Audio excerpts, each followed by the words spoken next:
United States of America because we know that the countries that out-educate us today are going to out-compete us tomorrow. And so we're going to invest in our young people. We don't want to go back. We don't want to go back to the days where insurance companies and Wall Street banks had free rein to run roughshod over the middle class. We don't want to see 2 more years of gridlock and game playing and point scoring in Washington. We want to solve problems. We want to move forward. That's why Chris is running. That's why his family's putting up with him running. Because we want to solve problems for the families of Delaware and people all across America.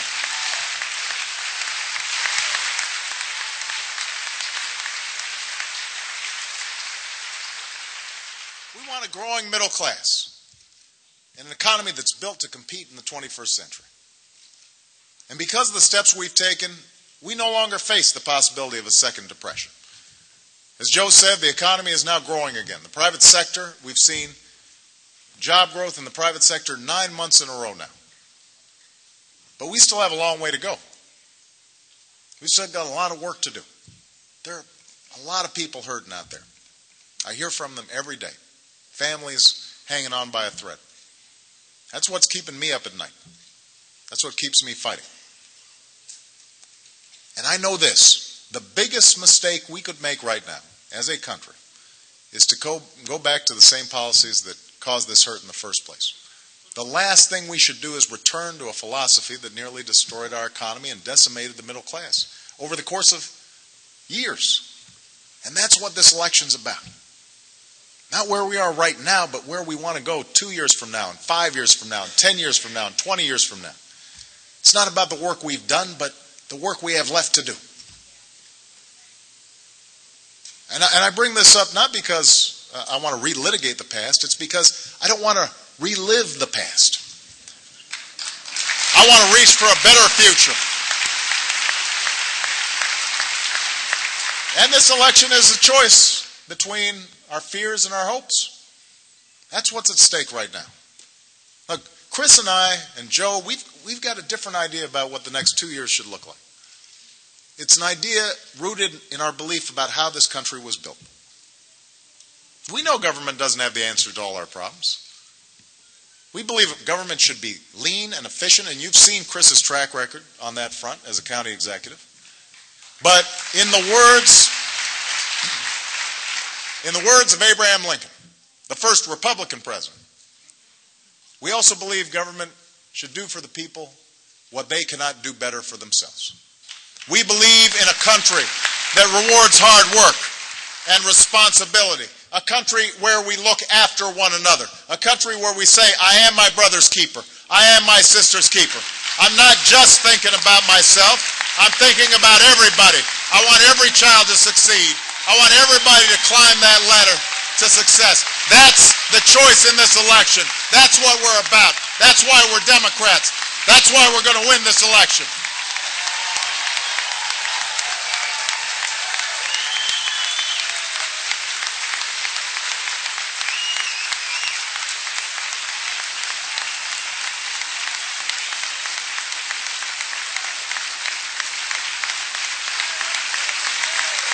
You're fired up?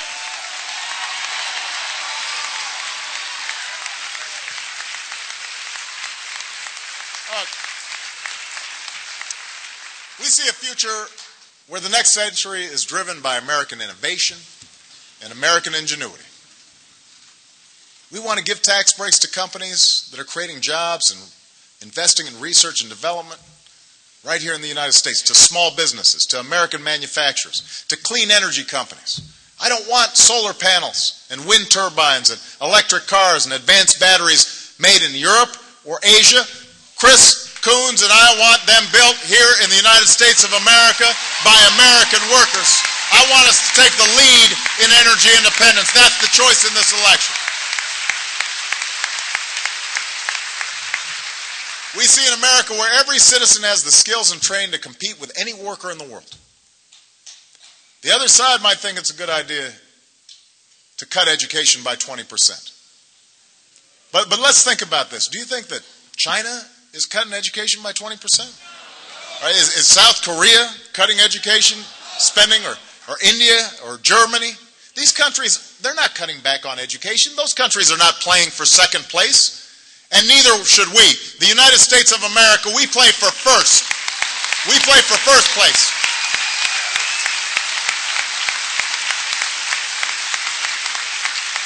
And that's why we took tens of billions of dollars with the help of Tom and Ted and others. We took tens of billions of dollars in taxpayer subsidies that used to go to big banks. They're now going where they should be going, to students and families. Millions of young people out there getting a break on their student loans so they can go to college. That's why we want to make our new college tax credit permanent. This is a tax credit worth $10,000 in tuition relief for each student who's going to college. That's the America we believe in. That's the America we believe in, where the middle class is growing and where opportunity is shared. And the only limit to your success is how hard you are willing to work. That's why the tax cuts we want to make, the tax cuts we want to make permanent, would go to middle class families. That's why we'll fight the efforts of some in the other party to privatize Social Security, because as long as I'm president, no one is going to take the retirement savings of a generation of Americans and hand it over to Wall Street. Not on my watch.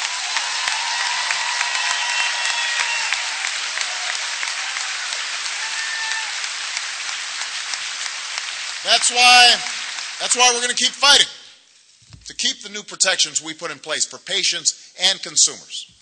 So insurance companies can't drop you when you're sick. Credit card companies can't jack up your rates without notice on your bill. That's the choice in this election. That's what we're fighting for. Now, right now, the same special interests that would profit from the other side's agenda, they are fighting hard. They're fighting back.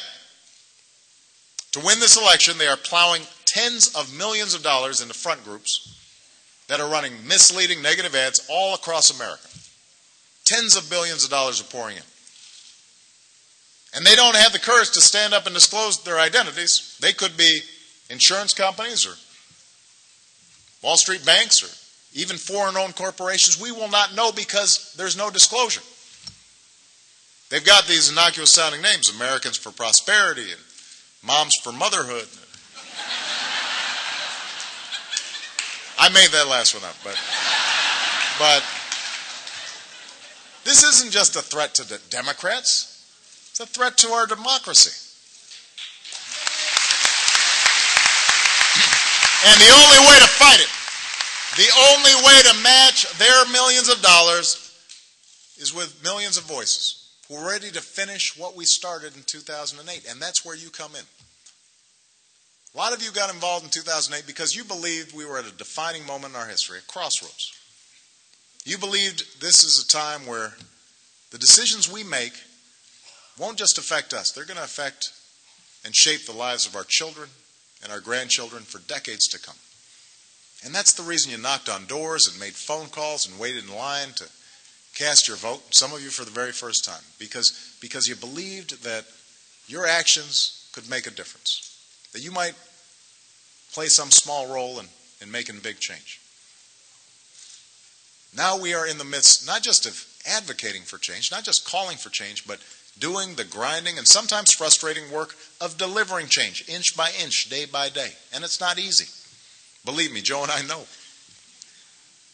And I understand that some of the excitement has faded since election night or inauguration day.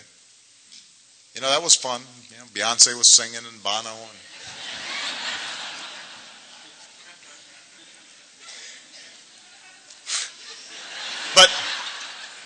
But that's not what the election was about. I also know it's hard to keep faith when a family member still hasn't found a job after months of trying, or another foreclosure sign is hung on the house down the street. And it doesn't help when you turn on the television and you see politicians tearing each other down, or pundits who treat politics like a sport. But I'm here to tell you, don't let anybody tell you that this fight is not worth it. Don't let them tell you that we're not making a difference. Because of you, there is a woman in New Hampshire right now who no longer has to choose between losing her home and treating her cancer. Because of you, there are parents right now who can look their children in the eye and guarantee that those kids are going to college. Because of you, there are small business owners and clean energy entrepreneurs who can keep their doors open and put out help wanted signs in the window. Because of you, there are nearly 100,000 brave men and women who are no longer at war in Iraq. Because of you. So don't let them tell you change isn't possible.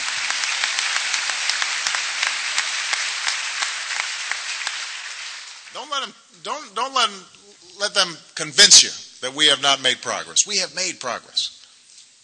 You know, I've been using this analogy as I travel across the country. Now, these folks drove the car into the ditch, and Joe and I and Tom and Ted and others, we all put on our boots and we went down into that ditch, and it was muddy and it was nasty and hot and there were bugs. But we decided we were going to get that car out of the ditch. We kept on pushing. We kept on shoving. Every once in a while we'd look up, and the Republicans, they'd just be standing there, fanning themselves, sipping on a Slurpee, and we would say, why don't you come down and help? They say, no, that looks muddy down there. No. So we pushed anyway. We kept on pushing. We kept on pushing. And finally we got this car up on level ground, pointing in the right direction. And you know, look, the car's a little dented up. It needs to go to the body shop. It needs a tune-up. But it's running. And it's ready to go forward. And suddenly we get this tap on our shoulder, and we look back, and who is it? The Republicans. They say, excuse me, can we have the keys back? And we got to tell them, no, you can't have the keys back. You don't know how to drive. You can't have them back. Can't have them back. You can ride with us, but you got to ride in the back seat. We're not going to have special interests riding shotgun. We want the American people in the front.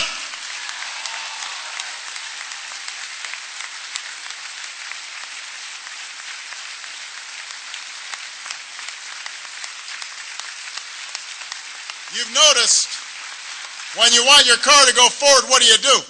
You put it in D. When you want it going backward, what do? You put it in R. We want to go forward. We don't want to go back. Don't let them take this country backwards. Don't let them take this country backwards because you didn't care enough to fight for it. Because if our parents and grandparents and great-grandparents had made the same decision 50 years ago or 100 years ago, we would not be here tonight. The only reason we are is because past generations were unafraid to push forward, even in the face of difficulty, even in the face of uncertainty. They were willing to do what was necessary, even when success was not promised and was sometimes slow, and you had to grind it out. That's how we got through war. That's how we got through depression. That's why we have civil rights. That's why we have workers' rights. That's why we have women's rights. That's the spirit we need today. The journey we started in 2008 was not about putting a president in the White House. It was never just about getting to election night. It was about every day after that and building a movement for change that endures. It's about realizing that in the United States of America, anything is possible if we're willing to work for it and fight for it and believe in it. So I need you all to keep on fighting. I need all of you to knock on doors. I need all of you to talk to your neighbors. I need all of you to make phone calls. I need all of you to commit to vote for Chris Coons, because if you are willing to step up to the plate, we won't just win this election. We're going to restore our economy and rebuild our middle class, and we will reclaim the American dream for this generation. Thank you. God bless you. God bless the United States of America.